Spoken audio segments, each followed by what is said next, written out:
Bonjour, ravi de vous retrouver pour une nouvelle édition de Lumière intérieure. Cette semaine, j'ai la joie d'accueillir un homme de télévision. Il était la voix de l'info et du sport sur France Télévisions pendant plus de 40 ans. C'est un sportif accompli, cycliste, passionné du Tour de France et surtout un battant, un combattant. Après avoir lutté pendant plus de 2 ans contre une maladie orpheline, il est de nouveau debout. Il marche, il fait même du vélo et il est parmi nous pour notre plus grande joie. Bonjour Henri Sagnier. Bonjour et merci. Je suis ravie de vous accueillir. C'est un plaisir partagé. Sur KTO, dans Lumière intérieure. Déjà, première question, comment allez-vous ? Ça va. Ça va, vous avez l'air d'aller très bien. Ça va de mieux en mieux. Quand je suis devant des caméras, j'essaie de paraître quand même. Mais non, mais c'est vrai que je suis resté pendant 2 ans en fauteuil roulant. Je ne pouvais pas marcher, j'étais infirme, j'avais les mains comme ça.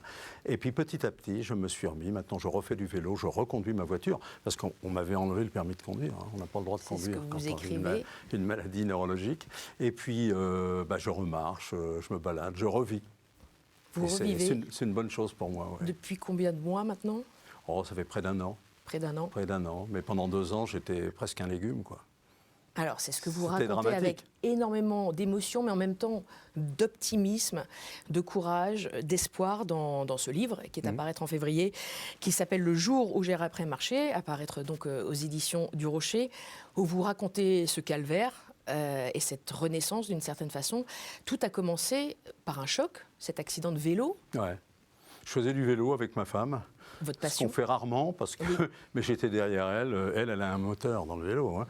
Moi, je n'ai pas de moteur. Et puis, à un moment, j'en avais marre, parce qu'on était sur le bord de la rivière, sur le bord de la Somme. Et puis, moi, j'ai dit, bon, allez, je vais essayer de grimper un peu, faire de la montagne. Donc, j'ai grimpé le long pour redescendre de l'autre côté.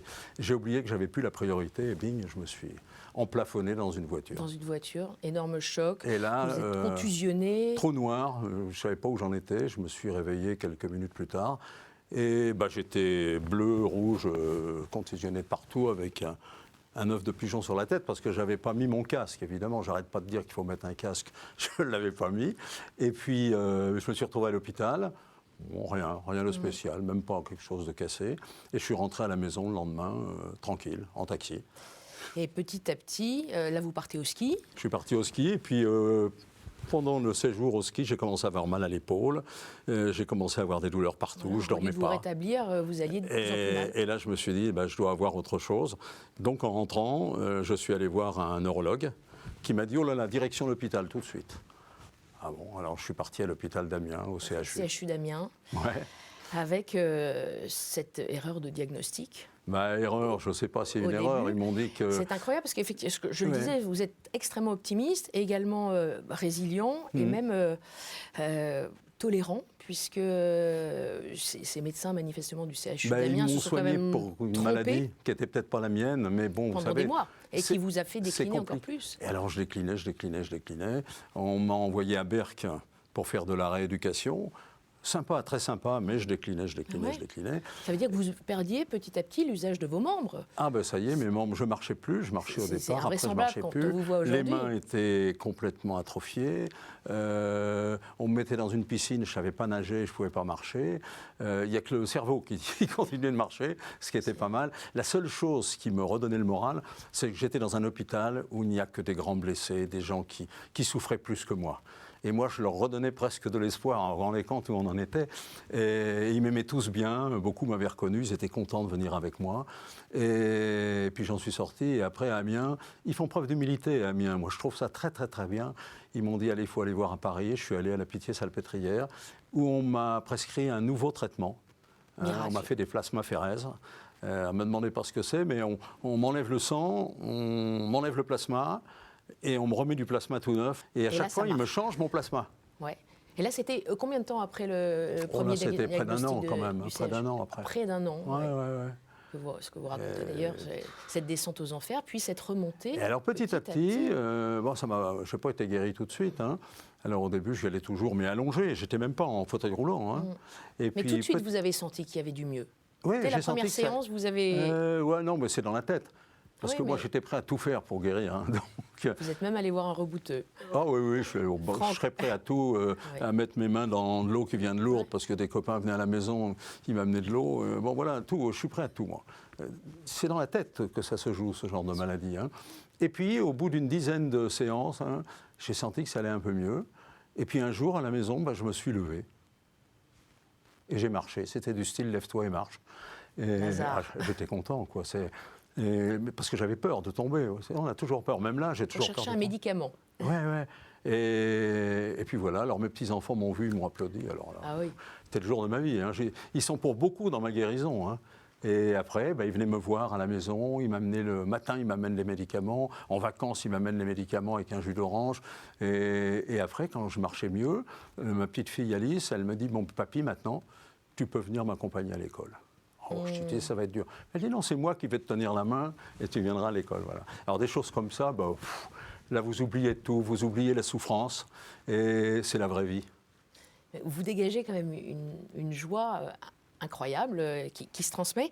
Ouais. Est-ce que vous avez trouvé du sens dans cette épreuve quand même? Quel sens donnez-vous à cette épreuve? Vous qui, je le disais, étiez quand même un grand sportif, cycliste, vous avez fait des Paris-Bordeaux, des Paris-Albertville, enfin des choses J'ai fait Berlin-Paris, j'ai fait des trucs complètement fous. Voilà, un grand sportif.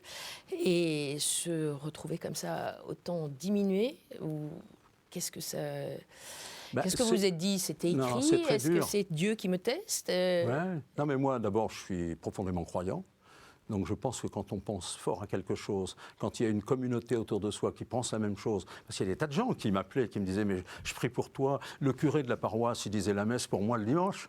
C'est extraordinaire. Je ne savais pas, mais je l'ai appris après. Alors ça, ça vous sentez que le Seigneur vous a aidé? Ah oui, moi je pense. Ça m'a transcendé. Et puis, de toute façon, moi j'ai une faculté de tout relativiser. Hein, et quand ça n'allait pas, mais je me dis, Henri, tu bouges pas, tu peux rien faire. Mais souviens-toi, quand tu étais sur Bordeaux-Paris, sur 700 bornes, où tu avais froid, il neigeait, il y avait de la grêle et tout, tu continuais, tu avais pas mal. Non, j'avais pas mal. Bon, et pour tout comme ça, toutes les épreuves que j'ai vécues dans la vie, j'essayais de dédramatiser et de me dire, tu as vaincu ça, tu dois pouvoir faire ça.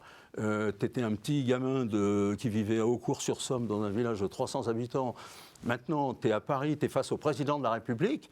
Il faut te transcender, mon vieux, il faut faire quelque chose. Et je repensais aux bons moments et aux mauvais moments aussi que j'ai eus comme ça. Mais j'ai la faculté de me détacher d'un certain nombre de choses.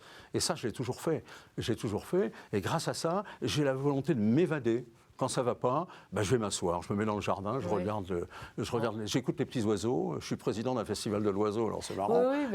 Je regarde le ciel, je regarde passer les avions, ça y est, je suis parti, je pars en Guadeloupe. Et voilà, tout est comme ça. J'ai cette possibilité, moi, de positiver. C'est ce qu'on entend et c'est ce qu'on lit dans votre livre. C'est formidable, c'est pas donné à tout le monde. Non. Ça vient d'où, ça, d'ailleurs? Je sais pas. Cette faculté-là, parce que j'ai toujours été comme ça. L'optimisme est de volonté. Quand j'étais gamin, j'étais toujours persuadé que j'allais gagner le Tour de France, ou que j'allais travailler à la radio ou à la télé. À cette époque-là, je voulais être journaliste sur Europe 1 pour suivre le Tour de France. Bon, après, je me suis dit, tiens, je pourrais peut-être travailler à la télé. Mais ça faisait rire tout le monde. Quand j'ai dit ça à mon instituteur, j'avais 6 ans et demi. J'étais pas très bon à l'école, j'étais très timide. Tout le monde a rigolé. Et après, cet instituteur, 20 ans plus tard ou 25 ans plus tard, je l'ai retrouvé à la mairie où je suis élu. C'était lui, mon secrétaire de mairie. Il m'a applaudi, il m'a dit c'est extraordinaire. Non, c'est bien. Comme quoi, il faut toujours être réveillé, il faut toujours rêver. Et moi, j'ai rêvé tout haut, tout le temps. Et le rêve a été un vrai moteur dans votre vie.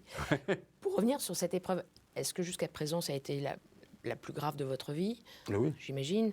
Quel est le sens? Est-ce que l'épreuve en tant que telle, vous lui avez donné un sens ou il n'y en avait pas? Non, c'est parce que dès le départ... Qu'est-ce qui s'est passé? Au tout début, vous êtes dit... Vous n'avez pas dit pourquoi moi? Pourquoi moi? J'ai dit pourquoi moi parce que j'ai fait une bêtise. Je savais que j'avais fait une bêtise sur mon vélo quand je suis tombé. Oui, mais c'est même pas lié en fait. Ouais, non, mais après on m'a dit mais non, c'est pas ça du tout. C'est un virus. Alors, je dis pourquoi moi? C'était, semble-t-il, après avoir fait un vaccin contre la grippe. Je dis pourquoi moi? Encore une fois, je m'étais jamais fait vacciner contre la grippe. Bon. Et puis c'est comme ça. Et après il faut se dire pourquoi moi? Mais pourquoi pas moi en tant que patient guéri? Alors moi, j'ai toujours pensé que les spécialistes qui étaient avec moi, quels qu'ils soient, me guériraient de cette maladie. Et puis moi, dans ma tête, j'étais persuadé que j'allais guérir. Et c'est le Même cas. si j'étais mal, parce que je me regardais dans un miroir, je vieillissais, j'étais verdâtre, j'arrivais plus à marcher, j'étais dans un hôpital à Amiens, je regardais par la fenêtre, il y avait... c'était dramatique. Bon. J'avais rien qui me disait, allez Henri, bats-toi, la vie est belle. Même Non. votre épouse ne pouvait pas venir vous voir à certains moments, Ah non, lorsque personne. vous étiez hospitalisé. Ni ma femme, à ni ma Amiens. famille, personne. Alors, votre Covid, épouse... et en plus ils avaient tous le Covid, là où j'étais. Ah oui, parce que On on était était en que deux pleine à période de l'étage à Covid, pas avoir effectivement, le Covid. c'était 2020-2021, 21 quand ça s'est passé. Votre épouse, dont on parle, dont vous parlez, vous lui rendez un bel hommage dans ce livre, Sylviane, qui vous a accompagné tout tout du le long. temps. Qui a été un soutien inébranlable. Elle est aidante et d'ailleurs, vous lui permettez d'écrire quelques lignes Oui, oui, bien sûr. c'est dans la ce moindre des livre choses. que je vous conseille de lire, qui sont vraiment des belles lignes où elle raconte tout son amour pour vous, Ouais, ouais. mais aussi sa souffrance des dents, parce qu'elle a failli craquer quand même. Elle a eu Ouais, aussi elle a un craqué, épisode elle en porte dépressif. encore les séquelles, hein, parce Ouais. que c'est vrai que bon, elle aimait faire du sport et tout, elle n'en a pas fait. Là, maintenant, on se remet. J'ai dit, allez, on va faire du sport. Tu vas me suivre, tu vas marcher. Ben, elle a mal au genou. Oui, elle a attrapé. Il y a eu d'autres points de fixation pour elle. Ouais. Et c'est elle maintenant qui est non pas mal en point, mais qui peut pas me suivre quand je marche. Vous vous rendez compte, c'est un peu le monde à l'envers, quoi. C'est C'est vrai. le monde à l'envers. Alors qu'elle m'a aidé pendant Vous 2 êtes à 3 ans. fusionnels, en fait. Et c'est elle qui a tout fait. En Et puis là- miroir, tous les deux. Ouais, mais là, il n'y a pas de retour des choses. Bon, vous savez, ça va Ouais. s'arranger. Mais c'est pas aussi simple que ça. Mais quelle belle relation. Ouais, puis c'était très traumatisant pour elle. Et moi, je voulais pas, j'étais un peu dur, mais je voulais pas que quelqu'un d'autre entre dans notre vie. Non. Elle dit de vous que vous êtes un optimiste pathologique. Ah oui, oui, je crois. Et Je l'ai je toujours crois été. que c'est le cas. Oui, je l'ai toujours été. Je sais pas pourquoi, mais j'ai toujours été optimiste. Pathologique et contagieux, en tout cas. Ah ben, j'espère être contagieux. on l'espère. ouais. Vous savez, je suis maire d'un petit village depuis près de 50 ans et j'ai porté plein d'idées un peu folles. Eh ben, j'ai eu des élus qui, avec moi, ont toujours accédé à ce genre de choses. Et je les remercie du fond du cœur, parce que j'étais un peu fou pour certaines choses. Et puis, on a réussi de faire de notre petit village, qui était un village tout classique, eh bien, on en a fait un petit village maintenant où on fait du tourisme. On a retapé un château féodal. On est en train de le faire. On accueille des bateaux sur la Somme. On Un a petit village, 2 c'est restaurants. au Cours-sur-Somme. Au Cours-sur-Somme, ouais. On a planté des vignes, on va faire du vin. Enfin, Dont on vous est- êtes maire quand même depuis des décennies. Depuis 1977, j'ose pas le dire. 1977. Et vous n'avez jamais abandonné votre mandat, en plus, Ah, même au jamais, cours jamais, de même quand votre j'étais à maladie. Paris. Incroyable, Henri Sagnier. Je rentrais le week-end. Même en fauteuil quand je pouvais. roulant, même... Ah oui, oui, oui, oui. Je rentrais tout le temps. Je rentrais. Et avant moi, Qu'est-ce qui vous a pendant fait tenir, 24 ans, Henri Sagnier? ben, mon père a été maire pendant 24 ans Oui. avant moi, quand même. Alors ça a aidé. Mais il ne voulait pas que je sois maire. Il Mais voulait pas. vous-même, qu'est-ce qui vous a fait tenir pendant tous ces mois, ces Ben, c'est le années? plaisir de cultiver son jardin. Moi, si vous voulez, je cultive mon village comme si j'avais un jardin que je cultivais scrupuleusement. On fait des trucs. Et je me dis, mais plus tard, quand je reviendrai là, si je suis encore là, hein, mais je serai heureux, je serai fier d'avoir fait tel bâtiment, d'avoir construit une aire de camping-car. Oui, des fois, c'est simple, c'est des choses très simples. Je serais fier d'avoir fait les écoles, d'avoir fait réapprendre aux enfants le picard.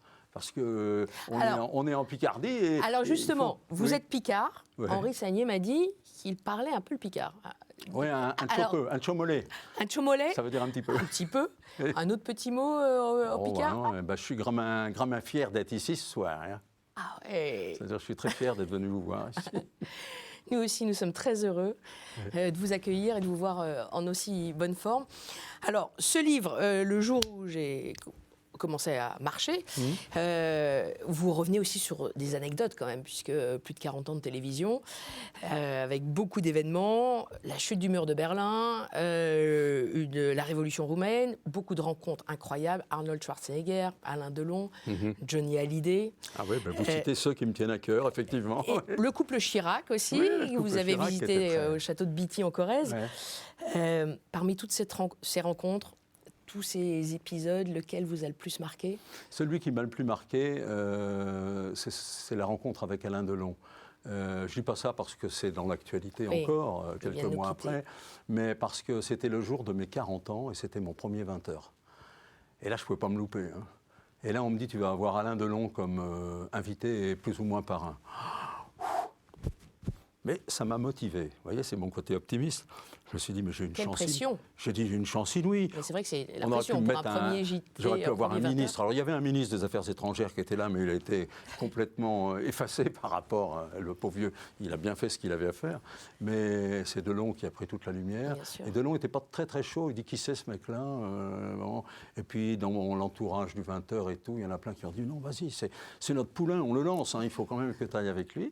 Et à la fin, il m'a pris comme ça, puis il a dit, vous avez là un mec extraordinaire, il faut le garder. Il vous a adoubé. Ouais, oui, il m'a adoubé, mais 3 jours plus tard, il y avait le Canard enchaîné qui sortait, et il y avait une caricature de Delon avec moi, et puis c'était marqué « Au secours, la droite revient ». La droite revient. Bon, ce qui était ridicule pour moi, parce que moi, j'ai jamais été encarté, ni quoi que ce soit. J'ai des convictions, mais personne ne les connaît. Certains me prennent pour un gauchiste, d'autres me prennent pour un gaulliste. Bon, ça suffit à mon bonheur. Merci Henri Sagnier. On passe à la deuxième partie de notre émission. Ouais. C'est la partie où je m'éclipse et je vous propose 4 mots que vous allez nous éclairer. D'accord. On fait comme ça, à tout de suite. On y va. On y va.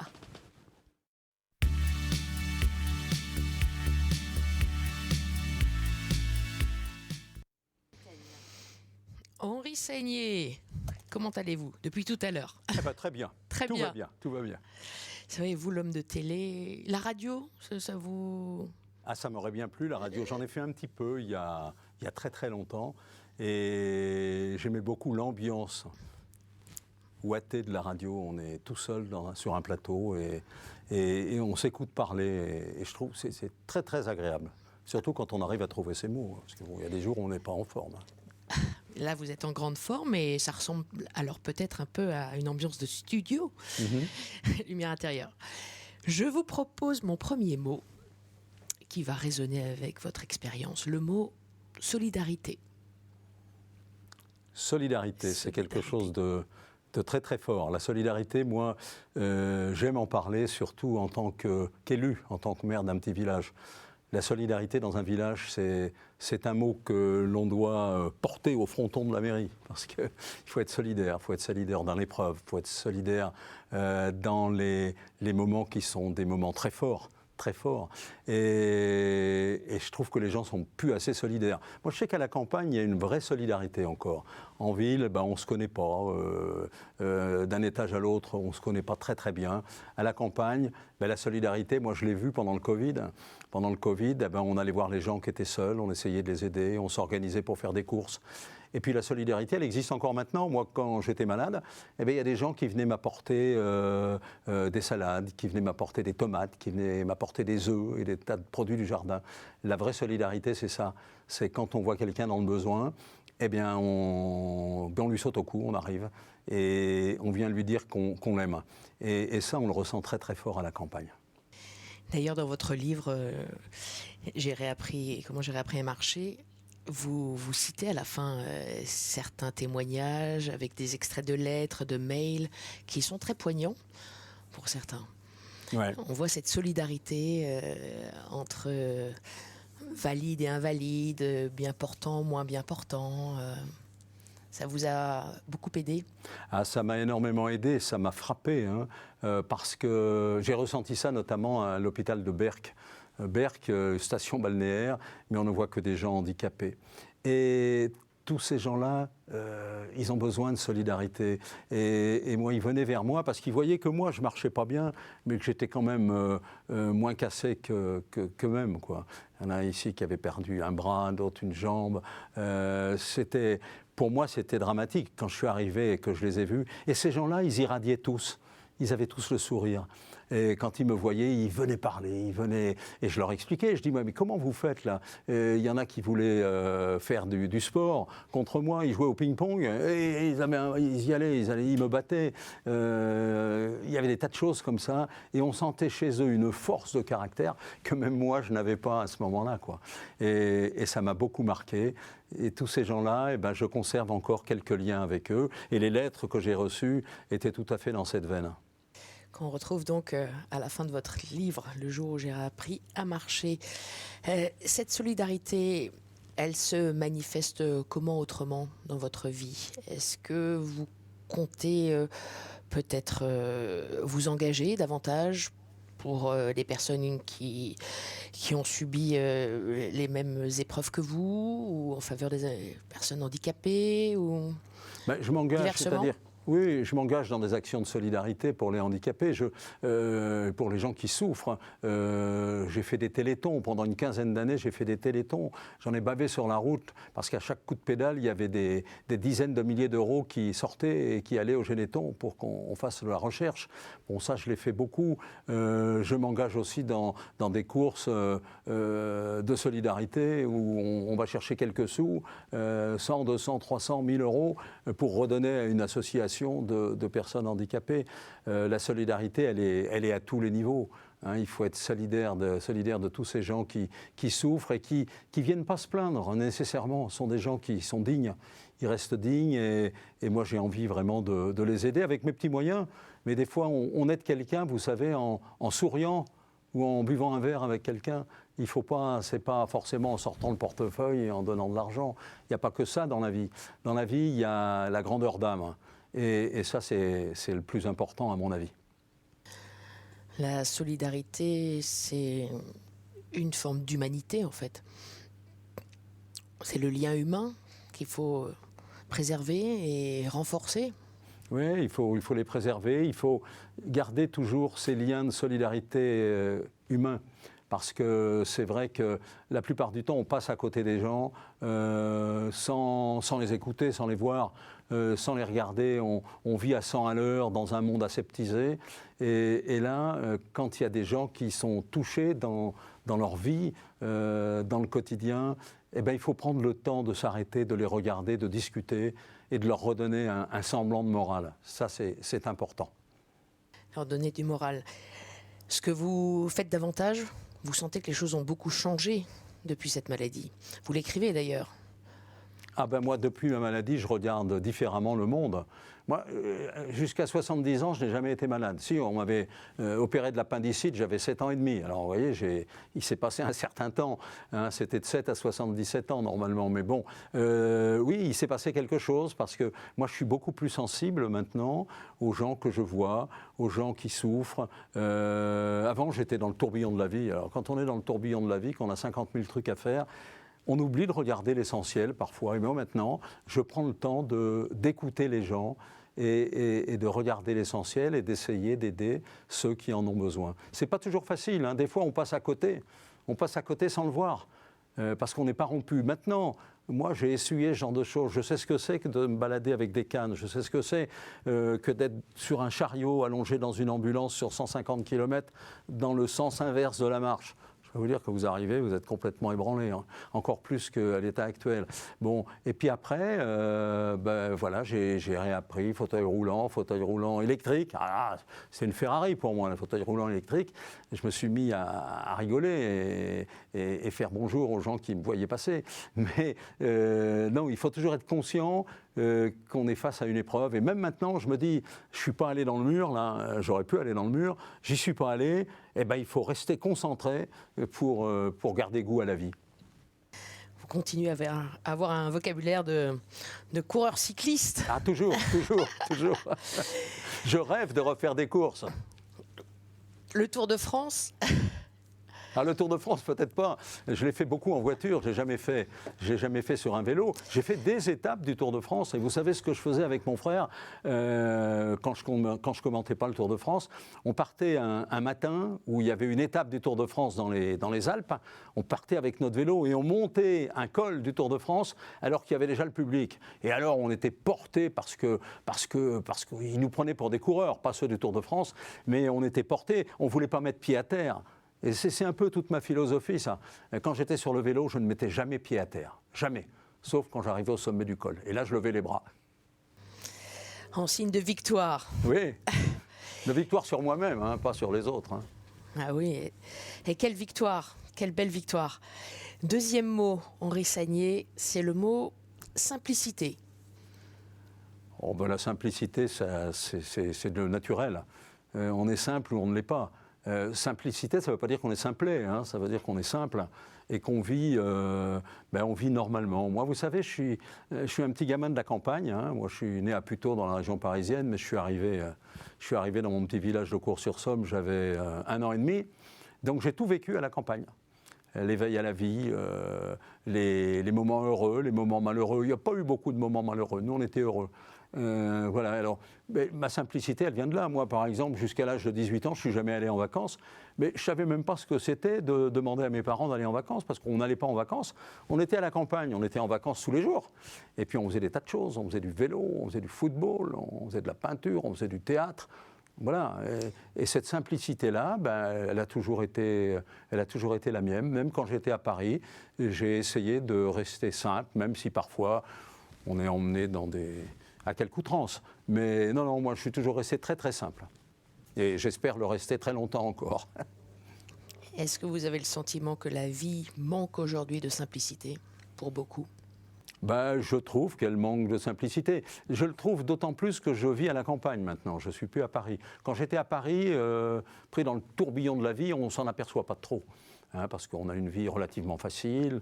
On sort, on va au restaurant, on va au théâtre, dans les musées. Moi, je n'y allais pas trop parce que je n'avais pas le temps. Alors quand on est à la campagne, on vit beaucoup plus simplement. Quand on va au théâtre, c'est qu'une troupe de théâtre est venue à la campagne pour nous montrer. Quand on va au cinéma, on y va un peu à la ville, mais il y a un ciné-club une fois par mois. Voilà, c'est une vie toute simple. Moi, je fais un jardin. Voilà, j'ai un jardin, j'ai mes légumes dans le jardin. Et je suis fier. Avant, quand je rentrais à Paris avec mes légumes, j'étais fier. Maintenant, je vais cueillir mes légumes le soir. Et voilà, et on profite des légumes du jardin. Des tas de choses comme ça, quoi. J'ai planté des kiwis. On fait de la confiture de kiwis parce que j'en ai plein le jardin. On ne sait plus quoi en faire. Bon. Et ça, c'est de la simplicité. Le fait d'accueillir des gens chez soi après, puis de manger une bonne tarte, voilà, c'est pas mal. Alors, c'est vraiment la simplicité à l'état pur. Hein. Que vous racontez très bien, d'ailleurs. Cette simplicité, elle s'est accrue avec la maladie. Vous racontez que vous avez toujours beaucoup rêvé. Cette maladie vous a aussi conduit à davantage rêvasser, méditer, même contempler. J'ai toujours rêvé, moi. J'ai toujours rêvé. Et les rêves ont changé. Je suis d'un naturel optimiste patenté, mais je suis un rêveur. Moi, je rêve. Quand je m'endors, je rêve que j'ai gagné une étape du Tour de France. Je dis n'importe quoi. Hein. Je rêve que j'ai gagné au loto. Vous l'avez écrit. J'ai écrit. Je rêve que mon village est élu plus beau village de France. Et ça aide à s'endormir sereinement. Moi, je vais vous dire, je rêve beaucoup. Je rêve énormément. Je rêve que je fais le tour du monde en avion avec ma femme. Je rêve un tas de choses. Je pense aux vacances. Là, je vais très souvent, je vais en Guadeloupe. Quand ça ne va pas le soir, je m'endors. Je dis tiens, allez, je vais penser à mon arrivée en Guadeloupe là-bas et à ce que je vais faire. Voilà, ou à la montagne. Voilà, c'est des pays et des régions que j'adore. Voilà, il faut rêver. Moi, je ne m'endors pas en faisant des cauchemars, hein, surtout pas. Alors ça ne m'empêche pas de faire des cauchemars parfois la nuit, hein, mais généralement, je m'endors en rêvant et je fais de beaux rêves. J'essaie de faire de beaux rêves. Où trouvez-vous ces facultés de rêver comme ça, positivement ? Non, parce que je suis simplement un rêveur. Je suis un grand rêveur. Moi, j'ai toujours rêvé dans mon village qu'un jour, on referait le moulin à vent sur la colline. Mais un jour, grâce à la complicité d'une association, on a refait le moulin à vent sur la colline. Et je suis allé chercher des subventions. Après, là, on s'est mis dans la tête de reconstruire le château féodal qui a été brûlé par les Anglais sur le bord de la Somme. Je me débrouille, je cours après les subventions pour le faire. Voilà, j'ai eu du plan de relance de l'État pour ça, merci à l'État. Et puis, je me suis dit, là, avec le réchauffement climatique, qu'est-ce qu'on peut faire ? On va planter des vignes, alors que nous, il n'y a pas de vignes hein, dans ma région. Il y en a très peu. On va planter des vignes. On a mis 2000 pieds de vignes, puis on va faire un vin blanc chardonnay et un pétillant d'Eaucourt-sur-Somme. Pétillant d'Eaucourt-sur-Somme. Ouais. Vous parliez tout à l'heure des oiseaux. Vous êtes depuis 30 ans président d'un festival de l'oiseau ? Ouais. Oui, ils sont venus me chercher il y a une trentaine d'années. Je ne suis pas du tout un spécialiste des oiseaux, hein, je vous rassure, mais ça ne rassure pas d'ailleurs, mais je suis président du festival, mais je n'ai que des gens très cotés autour de moi, qui connaissent les oiseaux, qui connaissent tout ce qui est migration, migrateur, qui connaissent tous les films sur les oiseaux, qui connaissent toutes les balades. Et ils se sont dit, il faut quelqu'un d'un peu connu pour être à la tête, la face immergée de l'iceberg. Alors ils m'ont pris et depuis 30 ans, je dirige de loin, hein, je vous dis, je suis que la face immergée de l'iceberg, ce festival qui réunit plus de 30 à 40 000 personnes en une semaine tous les ans. Vous aimez le chant des oiseaux et j'adore ça, ouais. Et la musique aussi. Ouais, tout. Qu'est-ce que vous préférez ? La musique des oiseaux, je sais pas, mais le chant des oiseaux, Le chant de la nature ou la culture ? Parce que vous écrivez que vous avez de plus en plus écouté de musique aussi. Oui, Ben oui, parce que vous savez, quand vous êtes immobilisé sur un fauteuil et puis que vous êtes dans votre véranda ou dans la salle à manger, vous avez envie de sortir. Donc, qu'est-ce que je faisais ? Surtout quand j'étais avec mon fauteuil roulant, je sortais, je me mettais dans le jardin. J'ai la chance, devant moi, d'avoir que de la verdure et des oiseaux et des arbres. Et je me mettais là, et puis j'écoutais de la musique. Voilà, j'écoutais de la musique parce que moi, je fais partie des gens qui vivent à 100 à l'heure, et j'écoutais de la musique que dans ma voiture. Quel type de musique ? Un peu de tout, beaucoup de variétés, parce que moi j'avais besoin de ça, parce que de temps en temps je mettais radio classique, mais c'est bien, mais je somnole souvent dans ma voiture. Donc là j'ai redécouvert... Et un titre phare, oui ? Non, mais j'ai découvert, moi par exemple, une chanteuse extraordinaire qui s'appelle Mélodie Gardot. Et Mélodie Gardot, je l'ai vue dans un journal de Delahousse un soir à 20h. Et je suis tombé complètement dingue, raide dingue en l'écoutant, quoi. Et là, j'écoute du Mélodie Gardot. Et puis j'aime aussi, alors c'est plus classique, Johnny. Moi, j'ai tous les disques de Johnny. Hein. Et j'ai eu Johnny, moi, en invité. Vous avez reçu, oui. Sur le plateau. Et à chaque fois, je lui ai amené un disque, il me dédicaçait mon disque. Alors, le premier que j'avais fait dédicacer, c'était sur Europe 1. Et j'étais allé le voir un midi. Et il m'avait dédicacé un de ses premiers disques. C'était Kilowatts, je crois. Alors, c'est vieux, hein. Mais voilà. Et donc, je me suis mis à réécouter de la musique comme ça. Et maintenant, avant de m'endormir le soir, j'ai Alexa. Alexa, c'est une petite boîte grande comme ça. Et je dis, Alexa, mets-moi Mélodie Gardot. Et Alexa me met Mélodie Gardot. Et je m'endors avec Mélodie Gardot. C'est des trucs tout bêtes, mais c'est grâce à ma maladie. Sinon, je ne savais pas que ça existait, tout ça. Troisième mot que je vous propose, c'est le mot longévité. Oui. Longévité, ça dépend à quel niveau. Au niveau, moi, au niveau boulot, oui, longévité. J'ai débuté, j'avais 18 ans. J'ai fait mon premier JT régional, j'avais 18 ans et demi.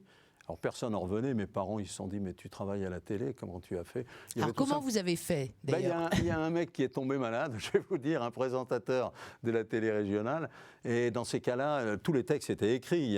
On était deux à le faire. Il y en avait un qui avait eu du rouge, puis l'autre du gris. Alors moi on m'a dit toi tu vas faire le gris parce que c'est le gris qui est tombé malade et tu vas lire ce que devait dire le présentateur qui lisait les lettres en gris. Mais pourquoi le journalisme et le journal télé ? Alors là, je ne sais pas. Pour moi, c'était du journalisme d'abord. Hein. Ce n'était pas présenter un journal télévisé. Hein. Moi, c'était faire du journalisme. J'ai fait beaucoup de journalisme. Oui, j'ai mais fait des tas de choses. Pourquoi ce choix-là ?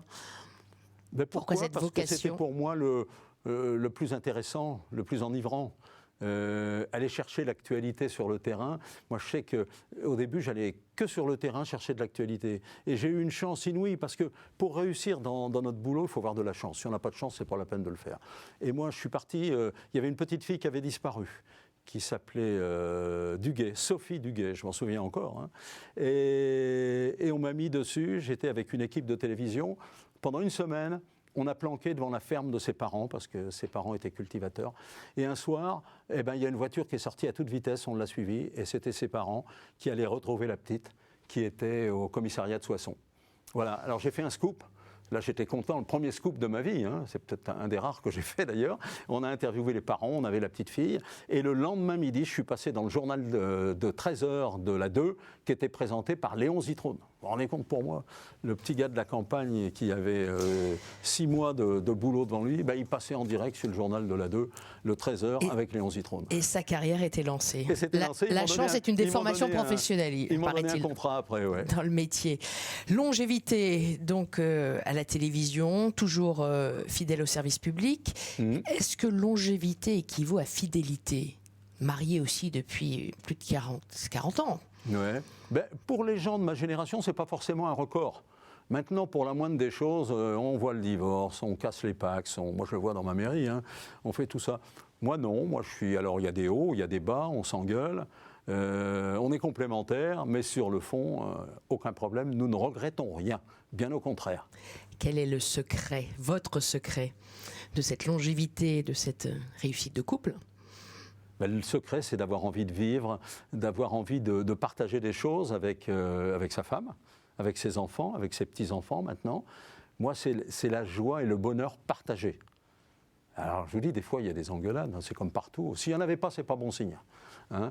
Mais sur le fond, on est tout à fait en phase, on est tout à fait d'accord. Et c'est vrai que vivre la même chose, même si on a des idées qui sont différentes sur des tas de trucs, on s'y retrouve. Et c'est un bel équilibre. Et je peux vous dire que ça suffit à notre bonheur. Le soir, quand on trinque, on prend un apéritif, mais on sait à quoi on trinque, à la vie et au bonheur. Et à la longévité, oui. Ensemble, main dans la main. Je crois que c'est Antoine de Saint-Exupéry qui disait qu'il fallait regarder ensemble dans la même direction. Tout à fait, tout à fait. C'est votre cas ? Nous, on regarde toujours dans la même direction, ouais. Même si de temps en temps, il y a un petit virage, parce qu'on... Tiens, qu'est-ce que tu as dit là ? Ouais, j'aurais peut-être dit différemment. Mais on regarde vraiment dans le lointain, dans la même direction, toujours. Dans la direction de la longévité, c'est ce troisième mot. Longévité qui rime aussi avec fragilité, humilité, ce que vous a montré cette maladie. Vous vous rêviez centenaire. C'est toujours le cas ? Là, je ne me vois pas. J'ai pris conscience que je n'étais pas éternel. Vous savez, avant, je pensais jamais, moi, je ne pensais pas à la mort.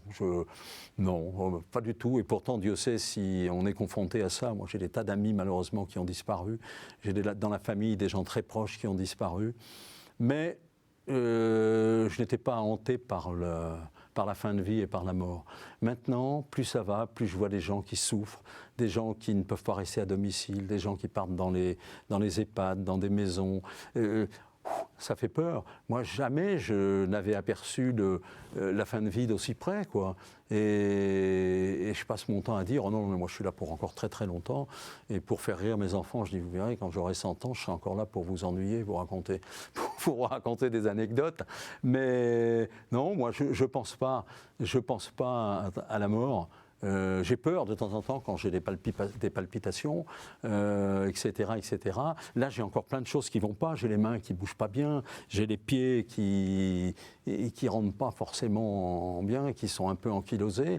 Mais je ne veux pas croire que tout ça va s'arrêter. Moi, je ne pense qu'à une chose, c'est me battre pour que ça aille mieux.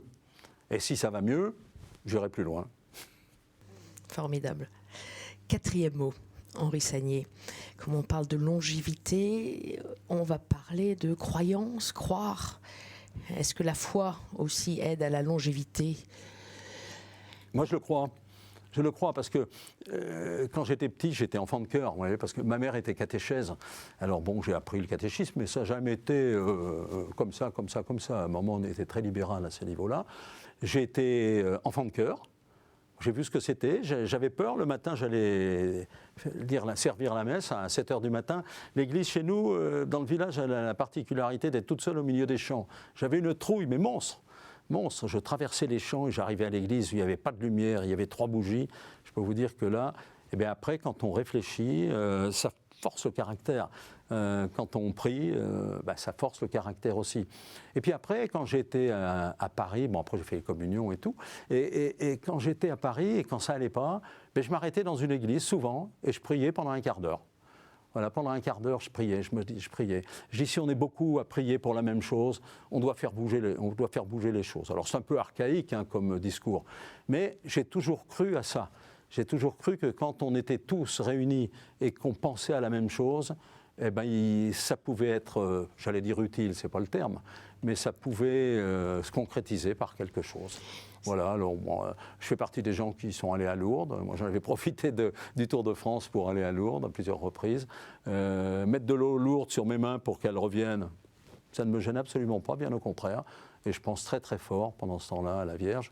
Voilà, je fais partie de ces gens qui croient. Je crois, c'est un peu diffus, pas mon système, mais ma croyance à moi. Mais ma croyance à moi, elle est basée sur quelque chose de très global. Et plus on est, plus on est à penser la même chose, plus on est à se dire il faut penser pour la paix, il faut penser à des tas de choses positives, eh bien, je crois que les ions positifs, eh bien, ils se développent un peu partout dans l'univers. C'est joliment dit. Est-ce que vous priez encore quotidiennement? Quotidiennement, non. Mais si, ça peut m'arriver, mais bon, c'est pas systématique. Moi, je prie quand je suis à l'église. Il m'arrive quelques fois dans l'année, pour Noël, il y avait le départ du prêtre de ma paroisse il y a quelques semaines. Ben, j'y suis allé et là j'ai prié pour tous les gens que j'aimais bien et qui malheureusement nous ont quittés et sont au cimetière. Vous savez, dans des petites paroisses comme les nôtres, dans des petits villages comme les nôtres, il n'y a plus beaucoup de croyants, il n'y a plus beaucoup de personnes à l'église. Même le jour de la fête patronale, il n'y a plus quasiment personne. Si, il y a du monde malheureusement pour les enterrements, puis il y a un peu de monde pour les mariages.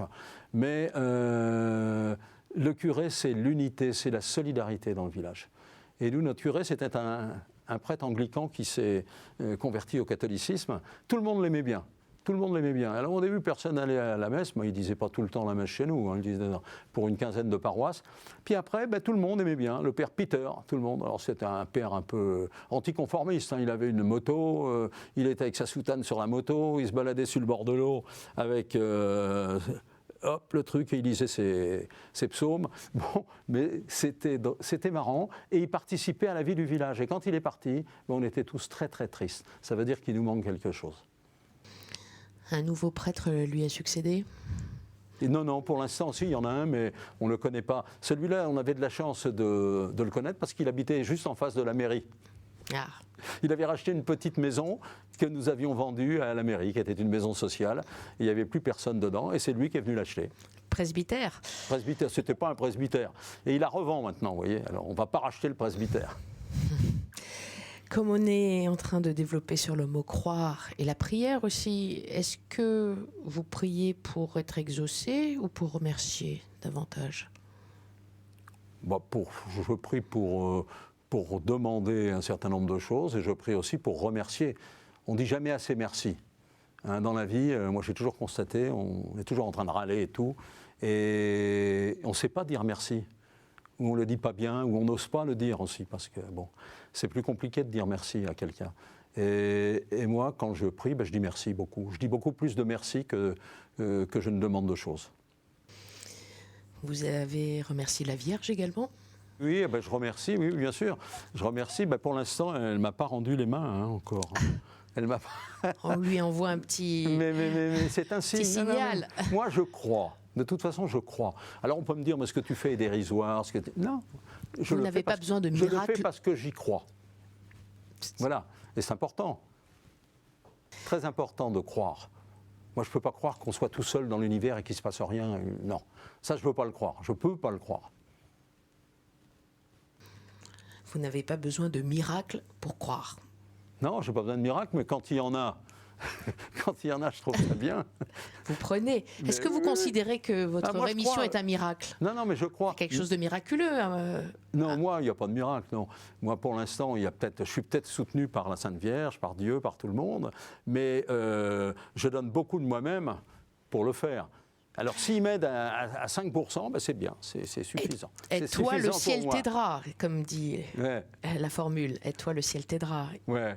Le ciel vous aide. Le ciel, moi je suis sûr, je suis certain que le ciel m'aide dans toutes les entreprises que j'ai pu faire, et tout ce que j'ai pu entreprendre. Et le ciel vous attendra?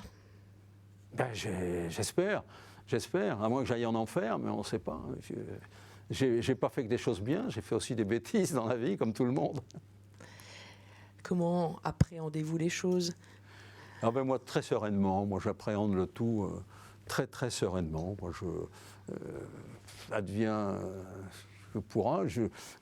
J'essaie de faire pour le mieux, j'essaie d'être solidaire, j'essaie de croire à tout ce qui est beau. Voilà. Je crois dans la famille, je crois dans tout ce qui est beau. Moi, tout ce qui est beau m'intéresse. Et voilà, j'essaie de m'en inspirer, modestement. Vous avez espoir que les portes du paradis vont s'ouvrir?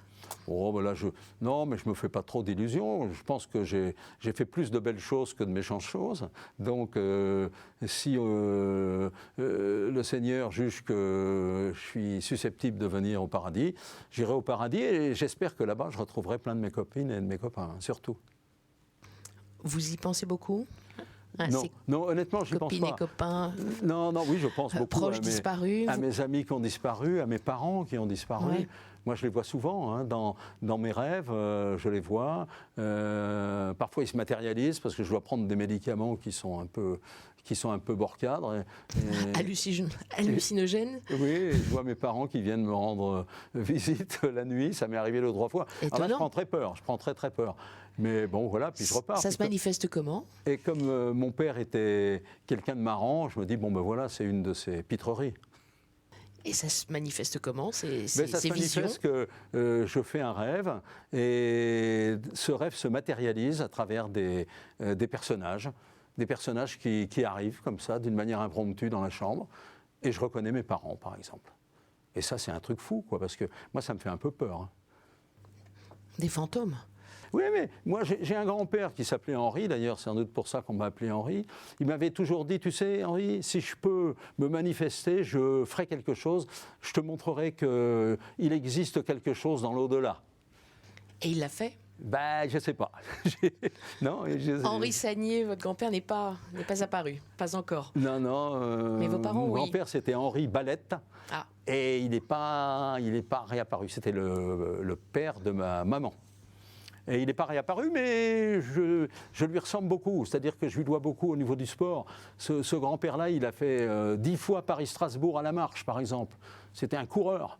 Après, il a fait de l'athlétisme, il a fait des tas de choses. Il a été pilote d'avion et il s'est cassé la gueule plusieurs fois pendant la guerre 14-18. Il n'est pas mort. Alors j'ai récupéré ses faits d'armes et puis son casque et tout. Et je suis assez attaché à ce grand-père et j'attends qu'il me fasse un signe. Ouais. Et vous avez récupéré son énergie, sa volonté de vivre et de se battre, de lutter, comme lui. Oui, peut-être. Je tiens beaucoup du grand-père Henri, oui. Et de mes parents, bien sûr. D'ailleurs, vous vous appelez Henri, comme vous l'avez dit. Ouais. Je viens vous retrouver pour la conclusion, Henri Sagnier. À tout de suite. Merci, à tout de suite. À tout de suite.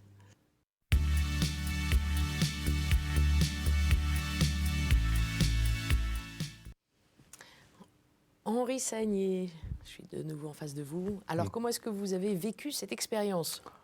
Bien, mais c'est difficile pour moi. De radio ou de divan plutôt? Non, mais moi j'ai bien aimé parce que je ne suis pas quelqu'un qui s'extériorise. Vous voyez, c'est la première fois que je parle comme ça et que je raconte des anecdotes et tout. Si, je les raconte dans le livre, mais sur un plateau, jamais. Jamais, non, moi je suis plutôt quelqu'un pas de muet, mais je suis un taiseux, comme on dit chez moi. Je ne parle pas de ces choses-là.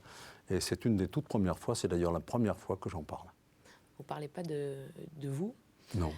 Non, j'aime pas trop parce que c'est le rôle du journaliste d'ailleurs. Ouais, non, mais je parle pas trop de moi, non. J'aime pas. Tout ce que j'ai fait, je sais pas si je vous le disais, mais je regarde jamais mes journaux télévisés d'antan, ces choses-là. Si mes enfants de temps en temps disent, ah ben papa, t'as eu Johnny ou t'as eu Schwarzenegger ou t'as eu machin dans tel ou Mitterrand, tu t'es engueulé avec dans un truc. Je dis non, c'est pas engueulé, on n'engueule pas un président de la République, mais bon, ça c'était un peu rugueux. Voilà, mais ça, si mes enfants ne m'en parlaient pas, je dirais rien. Est-ce que ça a été une forme de thérapie pour vous, la télévision, en fait? Parce que vous le disiez, et on le sent peut-être un peu, vous êtes un timide, un taiseux. Ah oui, je suis un taiseux, moi je suis pas. Mais je suis pas là pour parler de moi. le fait de s'exposer comme ça. J'étais là pour parler des autres. Aux heures de grande écoute, oui. Ouais, mais moi j'étais au service des autres. Ouais. J'étais pas là pour donner mon point de vue ou quoi que ce soit. Donc, je suis pas un taiseux. Je disais tout ce qu'il y avait autour d'un événement. Le pour, le contre, j'essayais de faire où, qui, quand, quoi, comment. C'est ce qu'on nous apprend au début. D'éclairer. Voilà, j'éclaire. Et puis, indépendamment de ce que je pense moi, il y en a qui m'ont dit des fois, oh là là, tu as vu, tu as enterré, machin, tu as posé des questions très dures à monsieur Untel, alors que je crois que tu l'aimes bien. Je dis, ça n'a strictement rien à voir. Moi, j'ai fait mon boulot de journaliste. Donc c'est très rare, vous le dites, que vous parliez de vous. C'est l'occasion avec ce livre, Le jour où j'ai réappris à marcher, qui sort en février aux éditions du Rocher, où vous racontez ces mois de calvaire et cette renaissance et cette métamorphose, puisqu'Henri Sagnier, maintenant, vous marchez, vous refaites du vélo, c'est presque un miracle. Ça a été difficile à écrire ?